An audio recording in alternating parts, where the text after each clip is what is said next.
नमस्कार सांग माने आपण मानक मु सनातन विज्ञान को स्वागत करछि। आज मु श्रीमद् भगवत गीतार द्वितीय अध्यायर 13तम श्लोक रु पाठ करबा को जाउछि। जीवर जथाय हि देहे बाल्य यौवन जरा थाय तथा अन्य देह प्रापत ज्ञानी तहि नहि मोहित। जेपरि ही देहरे देहधारीर बाल्य यौवन ओ वार्धक्य अछि सेपरि ताहार अन्य देह प्राप्ति मध्य अछि। ज्ञानी व्यक्ति सेथिरे मोहग्रस्त हुए नाही। इंद्रिय विषय संबद्ध शीत उष्म सुख दुखद आसे जहा ताहा अनित्य ताको सही जाए भारत। हे भरत वंश कुंती पुत्र, विषय मानक सहित इंद्रिय गणक संयोग ही शीत उष्म सुख दुख इत्यादिर अनुभव कराई थाए। सेगुड़िक आगमनशील और विनाशशील तेणु अनित्य, तेणु सेगुड़िक तुमे सही जाओ। जेउ लोक कुए सकल अर्जुन न करे व्याकुल सुख दुखे ता सममति से ज्ञानी लभई मुक्ति।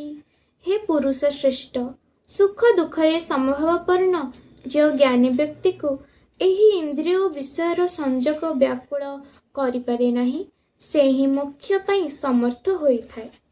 अस्त वस्तुर नाही सता सत वस्तुर नाही असता ए उभयंक तत्व मान जानती तत्वदर्शी गण। असत वस्तुर भाव वा अस्तित्व नाही तथा सत वस्तुर अभाव वा अविद्यमानता नाही। तत्वदर्शी गण उभयर अंत अर्थात तत्व बुझी पारंती। जिए व्यापी जिए संसार ताकू जान अविनश्वर अविनाशी को केही नष्ट करिबाकू नुहे समर्थ। जहा द्वारा ये सकल व्याप्त रही ताहाकू तुमे अविनाशी बोली जान, केही भी एही अविनाशीर विनाश करिबाकू समर्थ नुहे। नित्य अविनाशी जीव अप्रमेय बोली जानिबो एहार देह विनश्वर एणु अर्जुन युद्ध कर। नित्य अविनाशी अप्रमेय एही जीवात्मार शरीर मन विनाशशील बोली कुहा जाइछि। तेणु हे भरतवंशी अर्जुन युद्ध कर। याकू जे हंता बोली जाने जिए बाहत बोली मणि उभय न जानती तत्व आत्मा न मारे नहे हत। जे एही आत्मा को हत्या करे बोली बुझे एवं जे एहाकू निहत हुए बोली मने करे से उभय जानते नहीं, कारण एही आत्मा मारे नहीं कि मरे नहीं।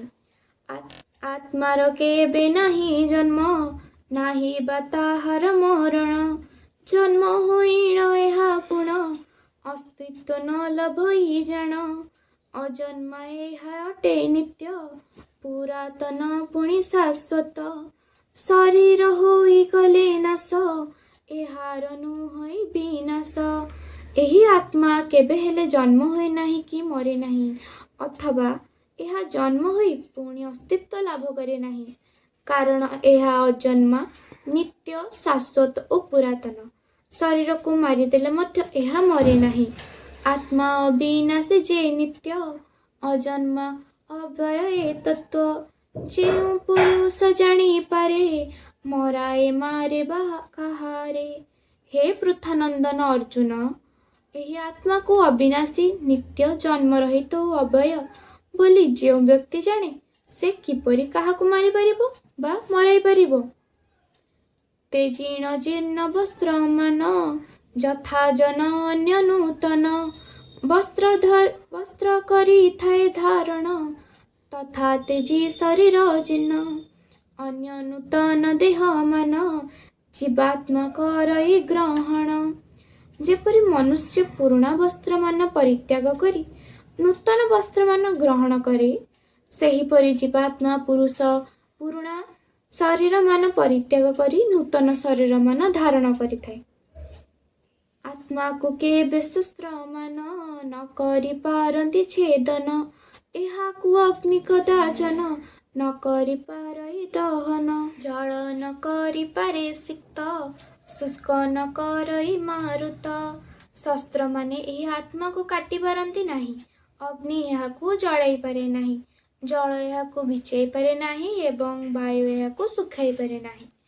ଏହା ନ ହୋଇପାରେ ଛିନ୍ନ, ନ ହୋଇପାରଇ ଦହନ, ଆର୍ଦ୍ରତା ନ ହୋଇ ନ ପାରଇ ଶୁଷ୍କ ନ କରିପାରେ କେହି। ନିତ୍ୟ ସର୍ବବ୍ୟାପକ ସ୍ଥିର ସନାତନ ଏହା ଅଚଳ, କାରଣ ଏହି ଆତ୍ମା ଛିନ୍ନ ହେବାର, ଦଗ୍ଧ ହେବାର, ଆର୍ଦ୍ର ହେବାର ଅଥବା ଶୁଷ୍କ ହେବାର ବସ୍ତୁ ନୁହେଁ। ଏହା ନିତ୍ୟ ସର୍ବବ୍ୟାପୀ, ସ୍ଥିର, ଅଚଳ ଓ ସନାତନ ଅଟେ। ଆତ୍ମା ଯେ ଅଚିନ୍ତ୍ୟ, ଅବ୍ୟକ୍ତ, ଅବିକାରୀ ବୋଲି କଥିତ, ଜାଣିନ ଏହାକୁ ଏମନ୍ତ, ଶୋକ ତୁମ୍ଭର ଅନୁଚିତ। ଏହି ଆତ୍ମା ପ୍ରକୃତରେ ଅବ୍ୟକ୍ତ, ଅଚିନ୍ତ୍ୟ ଓ ଅବିକାରୀ ବୋଲି କୁହାଯାଇଛି। ତେଣୁ ଆତ୍ମାର ଏପରି ସ୍ୱରୂପ ଜାଣି ତୁମ ପକ୍ଷେ ଶୋକ କରିବା ଉଚିତ ନୁହେଁ। ଯଦି ଆତ୍ମାକୁ ନିତ୍ୟ ଜାତ, ଅବା ମଣୁଛ ନିତ୍ୟ ମୃତ, ତଥାପି ଏହିପରି ପାର୍ଥ, ଶୋକ ତୁମ୍ଭର ଅନୁଚିତ। ହେ ମହାବାହୁ, ଯଦି ତୁମେ ଏହି ଆତ୍ମାକୁ ସର୍ବଦା ଜନ୍ମ ନେଉଛି ଏବଂ ସର୍ବଦା ମୃତ୍ୟୁବରଣ କରୁଛି ବୋଲି ମନେ କରୁଥାଅ, ତେବେ ମଧ୍ୟ ତୁମେ ଏପରି ଶୋକ କରିବା ଉଚିତ ନୁହେଁ। ଯେ ଜନ୍ମ ହୁଏ ତା ମରଣ, ଅର୍ଜୁନ ସୁନିଶ୍ଚିନ୍ତ ଜାଣ। ଯେ ମରେ ତାହାର ଜନମ, ଅବଶ୍ୟ ହୋଇଥାଏ ପୁଣ। ତେଣୁ ଯାହାର ପରିହାର, ସମ୍ଭବ ନୁହେଁ ମହାବୀର। ସେ ବିଷୟ ଶୋକ କେବେ ତୁମ୍ଭର କରିବାର ନୁହେଁ। କାରଣ ଯାହାର ଜନ୍ମ ହୋଇଛି ତାହାର ମୃତ୍ୟୁ ସୁନିଶ୍ଚିନ୍ତ, ଏବଂ ଯାହାର ମୃତ୍ୟୁ ହୋଇଛି ତାହାର ଜନ୍ମ ମଧ୍ୟ ସୁନିଶ୍ଚିନ୍ତ। ତେଣୁ ଅପରିହାର୍ଯ୍ୟ ବିଷୟରେ ତୁମ୍ଭର ଶୋକ କରିବା ଅନୁଚିତ। ନମସ୍କାର ସାଙ୍ଗମାନେ, ମୁଁ 27ତମ ଶ୍ଲୋକରେ ଏହାକୁ ଏହିଠାରେ ହିଁ ସମାପ୍ତ କରୁଛି।